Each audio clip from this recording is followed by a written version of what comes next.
My Life as a Teenage Von Neumann Device, Chapter 2. Woo! Almost finished.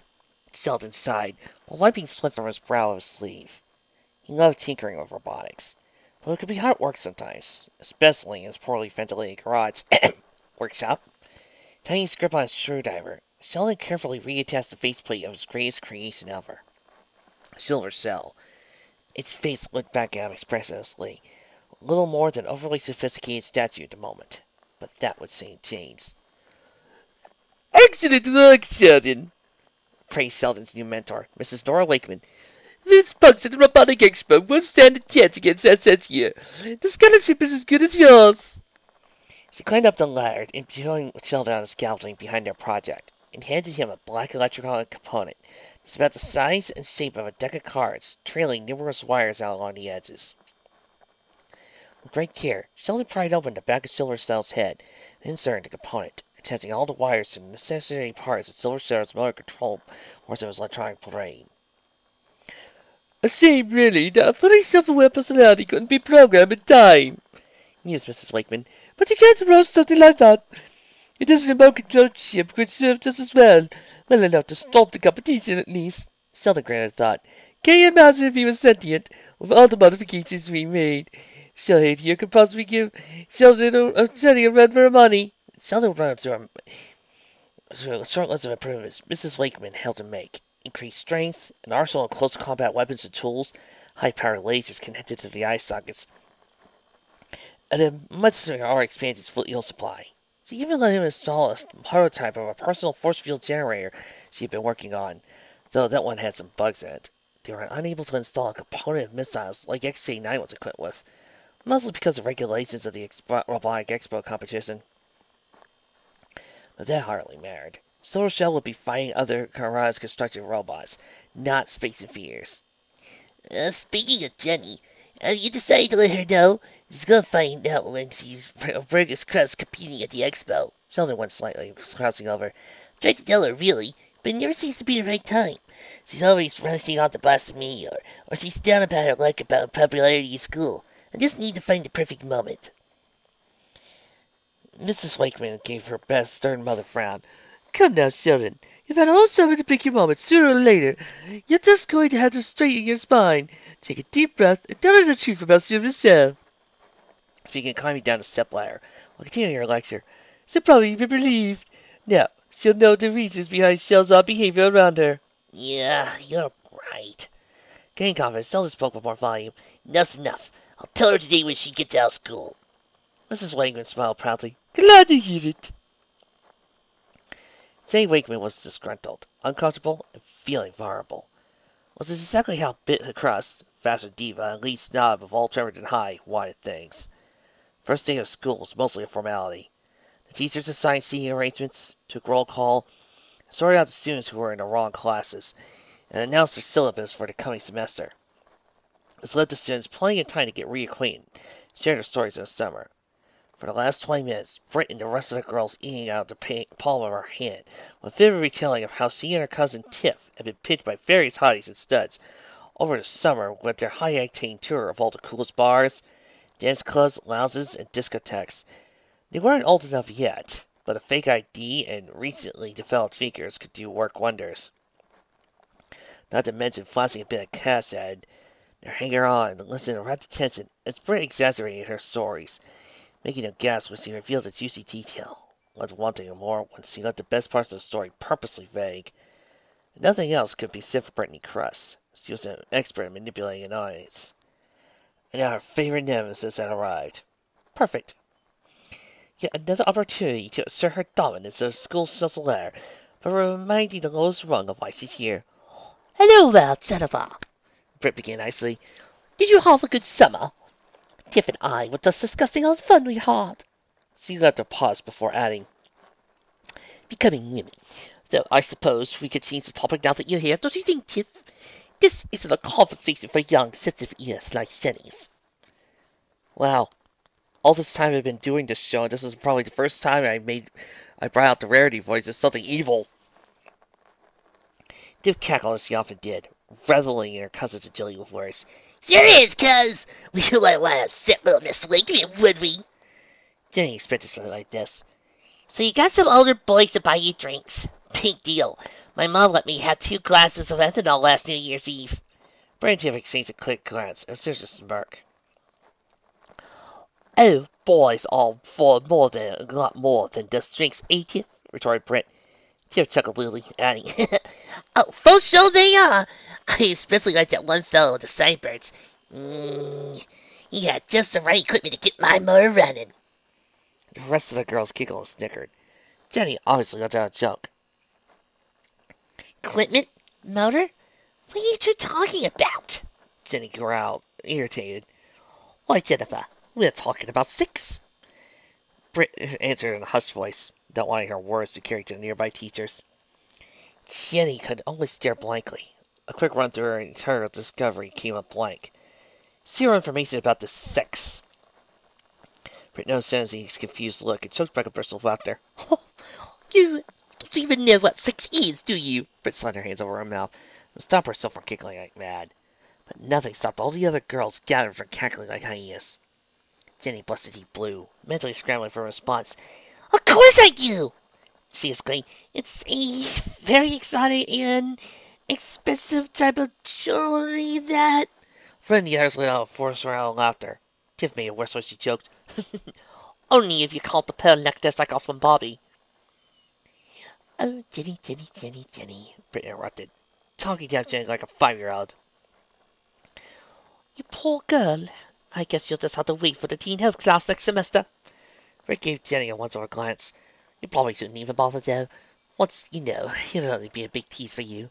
After all, it's not like you're going to be attracting anyone with that ironing board you call a chest. I don't know, Britt. I've seen some fan art. And he's speechless, looked around the crowd of girls. Sure enough, all but a few had noticeably expanded chests compared to last year.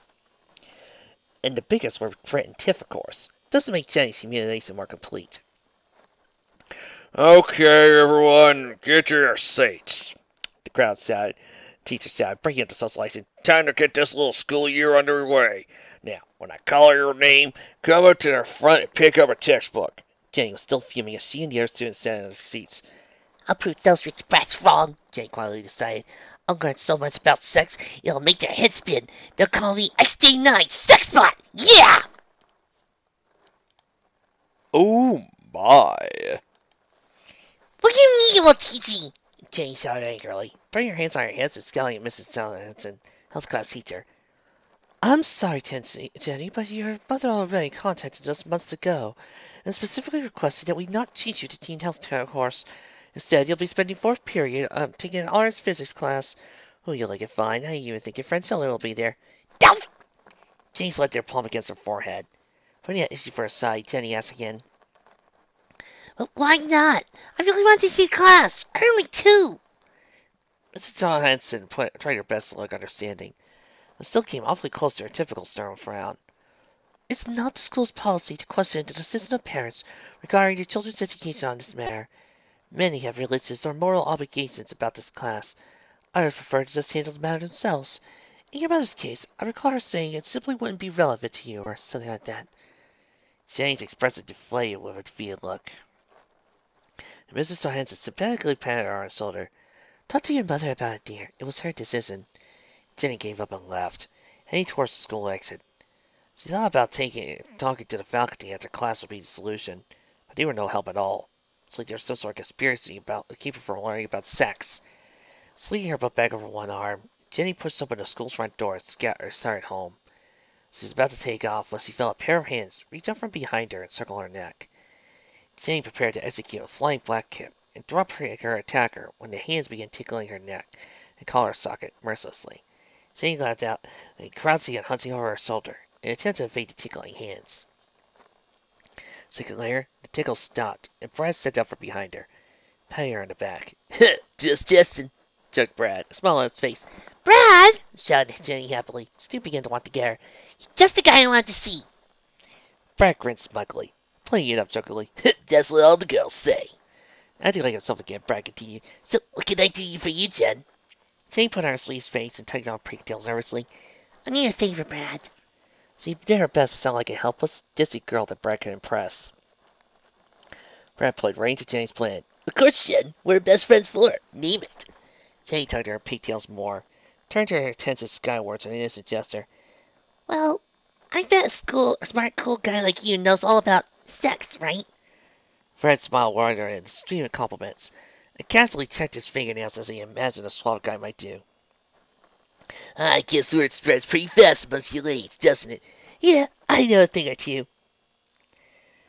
Properly buttered up, Jenny moved in for the kill. Oh, Brad, I need you to desperately teach me how to do sex.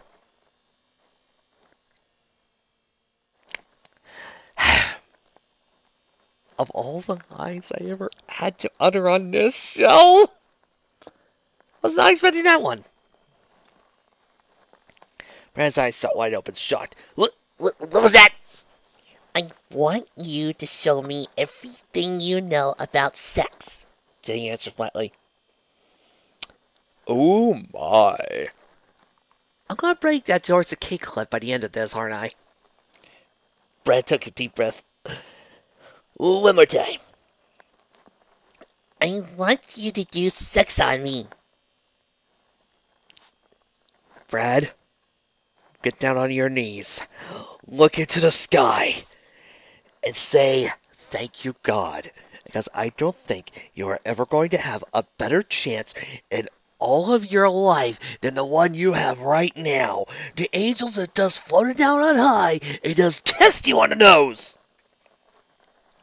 Or however you say it, Jay said, irritated. Do you have like say ears or something? Brad called himself starting over. First of all, it's have sex. Secondly, that's a really personal, intimate thing to do, Jenny. I'm not so certain the two of us are ready for it, if ever. I mean, we're best friends and I like you a lot. What is the big deal with everybody today? It's like everyone is against me. Jenny growled angrily, closing her fist.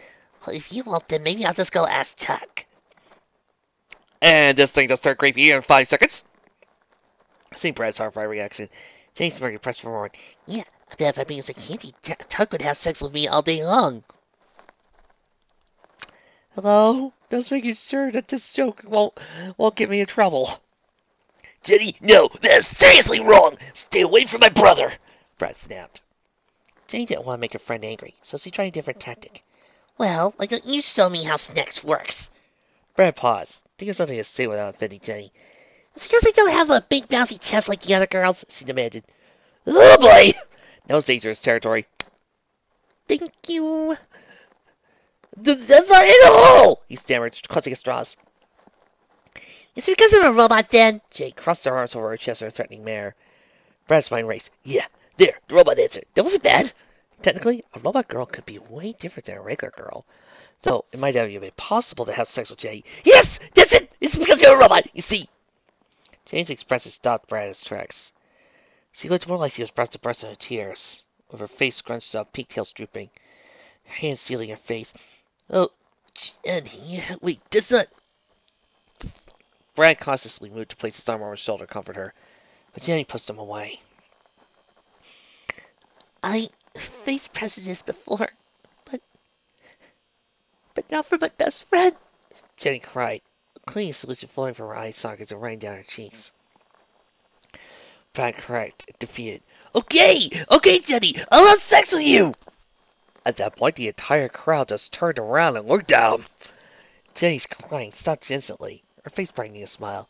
Doug is sleeping over at a friend's house tonight, so my house should be pretty private. Give me a couple of hours to get ready, then meet me at my room. Jenny gave Brad a freaking hug, and thanked him profusely. You won't regret this, Brad. I'll be the best sexer you ever met. Yeah, I'll bet. Listen, what can this is, Jenny? You don't tell anybody about this, okay? Don't want to get in trouble because of you. Jenny nodded angrily. Don't worry, Brad. My goods are sealed. Brad still looked worried at the argument, but agreed and headed for the front door, while Jenny crossed the lawn to her own house. She was pleased with herself that her trick had worked like a charm. Maybe I can get other things like this I want, she mused. I never wanted Mom to get me any of the things to play. As he reached for the doorknob, Jenny jumped backwards and looked in front of her. Hi, Jenny! So as his usual perkle manner. Jenny resolved to start paying attention to her surroundings, since it was the second time today one of her friends had managed to sneak up by her. Ah, Jenny, Zeller began. I have something important I want to tell you. Well, need to tell you too. It's over at my house, Jenny sighed. Not in the mood. Sheldon, is this one of your life and death level emergencies? Well, no, but it's very important. Okay, I'll get to it a little later, I promise. But right now, I'm very busy. She explained in a slightly condescending tone. Now stop by later tonight. You can tell me all about it then. If I'm not at your house, then I'll be at Brad's. He's serving me tonight. Zelda smiled. Please order some salt. All right, Jenny. See you tonight. Zelda quickly retreated back to his house, where he accidentally did something to make him look foolish. When out of sight, Jenny pushed open the door and stepped inside. A couple hours to kill before she met with Brad? That's right for a bit of relaxing with her stressful day of school. Yes, it's Tracy is putting on the M rating.